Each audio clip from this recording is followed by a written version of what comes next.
my job feels like to just to hold all of it. But the bigger thing is just what she's done will never be taken away from me. Hey guys, so Emma Watson is going kind of viral for some comments that she made on a podcast about J.K. Rowling. Now, you'll recall that J.K. Rowling wrote the book which made Emma famous, and I'm quoting something that I'm going to read from you from J.K. Rowling later on.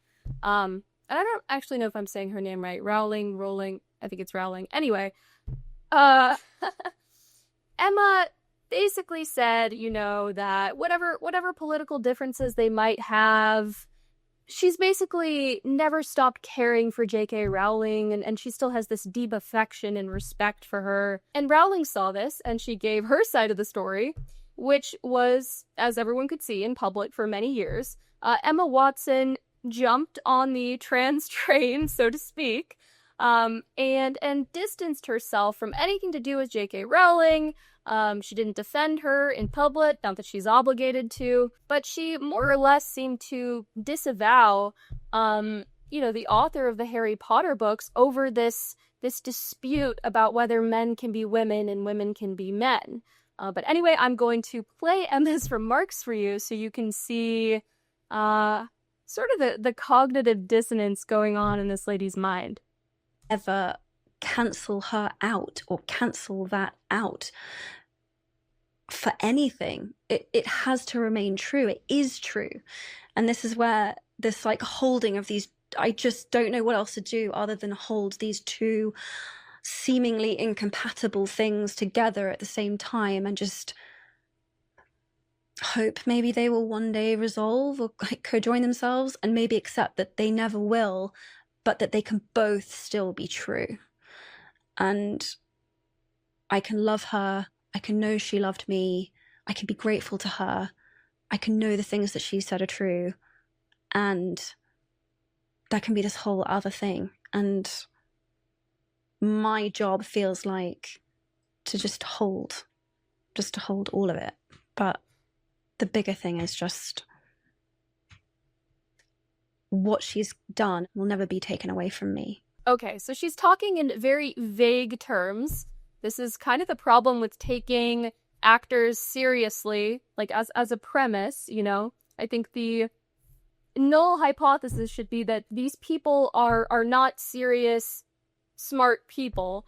And they have to provide evidence to convince us of the opposite, right? Because when you hear these people talk, they speak with a lot of emotion. They know how to contort their face to extract sympathy from the viewer, but she's actually not really saying anything. I mean, it's almost a non-statement, but that is significant because in the past, Emma Watson has made very, pro-trans statements, but I think it is a sign of the times that this very famous actress who has been, plodding along with with the demands of, for lack of a better term, woke ideology for years and years and years, that even she's saying like, well, maybe I don't have to totally disown and malign the lady that, again, made her famous. And I think just based on public sentiment, you can tell that the trans fad, mass hysteria has basically reached its peak and is on the decline. That's my hope, and that's also just what it really seems like. But I want to play some clips from a few years ago of Emma expressing her support for the trans community when this hysteria was still at its peak and was very fashionable for public facing actors, actresses, models, whatever. Okay, so this is a short one. It's from 2022. Emma says something here, and it's like slightly coded language, but I think you'll understand who she's talking about.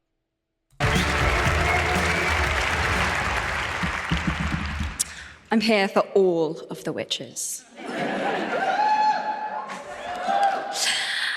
Okay, we don't care about the rest of that. Okay, I'm here for all of the witches, and then this very smug smile. She's referring to the fact that men can also be witches, when I think maybe the term Rowling uses is warlocks for men. Now that I think about it, Harry Potter would be a very different movie if it were made in 2022, if it had some sort of trans arc in it. I'm not really sure who like the prime candidate for that would be.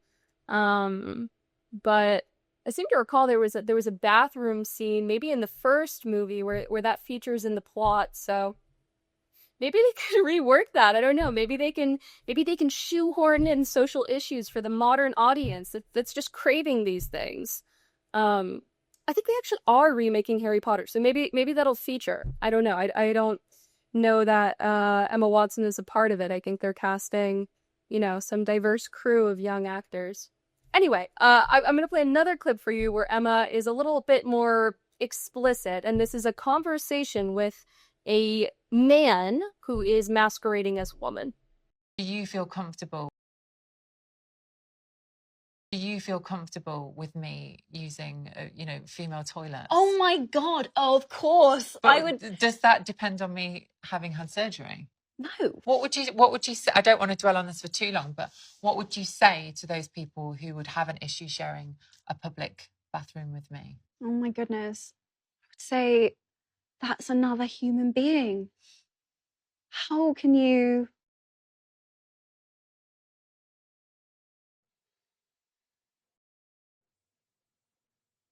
I understand fearing what you don't know. I understand kind of being like, oh, I don't really understand about this, and I've never met someone, but go and speak.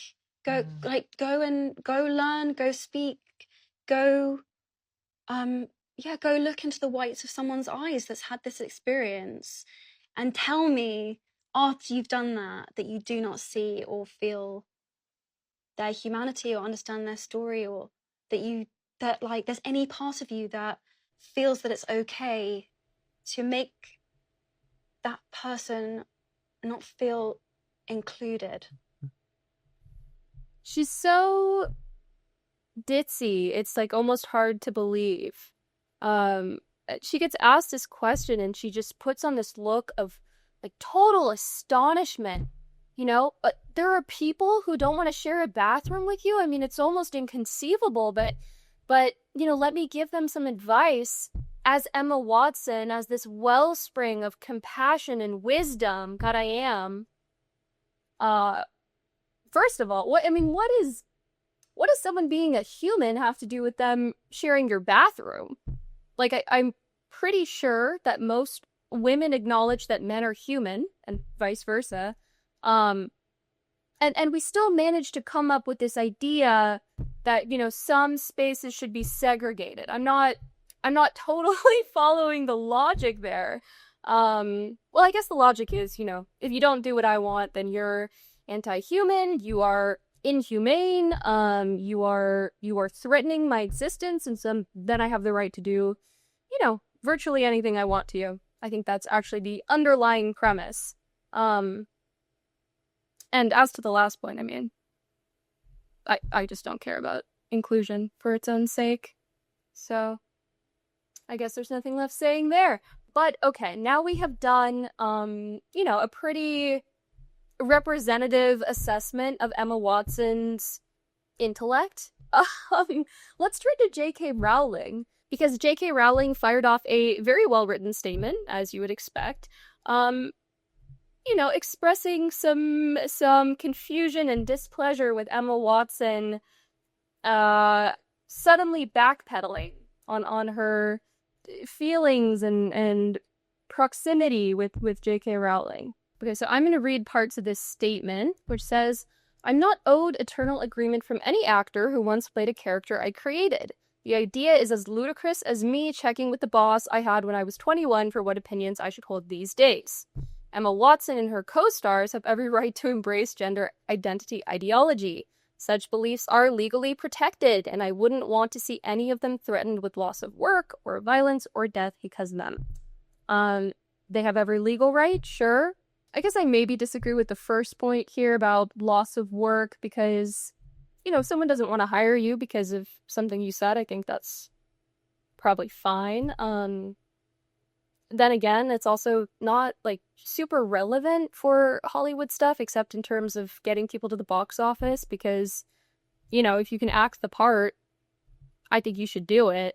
Even if you've said whatever stuff about how men can be women, like if you're a good actor, fine. It probably will turn a significant percentage of people off just from the very beginning from not liking you, but that's sort of the choice that you make when you come out with these radical statements. Okay. So Rowling says, however, Emma and Dan in particular have both made it clear over the last few years that they think our former professional association gives them a particular right, nay, obligation, to critique me and my views in public.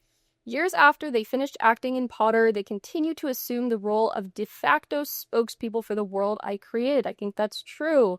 I think that most people still associate Emma Watson and Daniel Radcliffe with the Harry Potter movies above anything. Okay, so Rowling says that she has avoided commenting on the situation in public. She didn't want Emma to be hounded as the result of anything she said.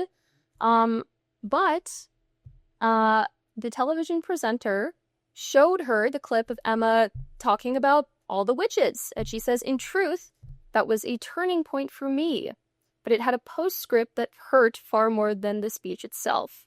Emma asked someone to pass on a handwritten note from her to me, which contained the single sentence, "I'm so sorry for what you're going through." She has my phone number. I mean, I don't think you could come up with a better example of Hollywood superficiality than this. I'll call it Hollywood. I know she's British, but whatever. It's kind of the same sort of people. This was back when the death, rape, and torture threats against me were at their peak, at a time when my personal security measures had to be tightened considerably and I was constantly worried for my family's safety. Emma had just publicly poured more petrol on the flames, yet thought a one-line expression of concern from her would reassure me of her fundamental sympathy and kindness. Ouch. Not so much. It doesn't really work that way. Yeah. Okay, so Rowling goes on, she calls Emma ignorant, she lists all these, public services for women that are, now being used by men, and I also think this is a great line, I mentioned it before, but she says, I wasn't a multimillionaire at 14, I lived in poverty while writing the book that made Emma famous. And she says, I therefore understand from my own life experience what the trashing of women's rights in which Emma has so enthusiastically participated means to women and girls without her privileges. There's very little left to be said on that front. Contra Emma Watson, I think J.K. Rowling said it better than I could. I mean, she certainly is much more familiar with Emma Watson than I am. And yeah, Emma Watson seems ignorant and ungrateful and also kind of annoying, but I'm not totally sold on the narrative that J.K. Rowling is selling here. Rowling still considers herself a feminist, as far as I know. I was looking at her tweet replies, and someone asked her, hey, are you going to talk about the fact that Britain is being invaded by foreign migrants that are like disproportionately raping and assaulting young British girls? And Rowling totally brushed it off. But I think that's an important point. Like, if you're really concerned about the safety of women and girls, you would think that, you might want to touch on this topic. But Rowling is this sort of 1995, 2005, whatever, liberal. Like, she just wants to freeze things at that moment. She wants to freeze progress at that moment.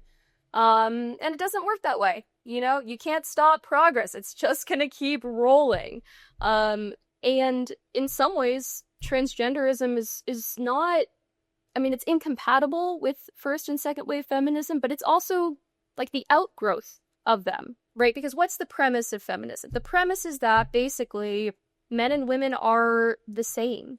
That, they're different in substance and body only, but they basically have the same mind, same capacities, they would have the same interests if we didn't have this patriarchy.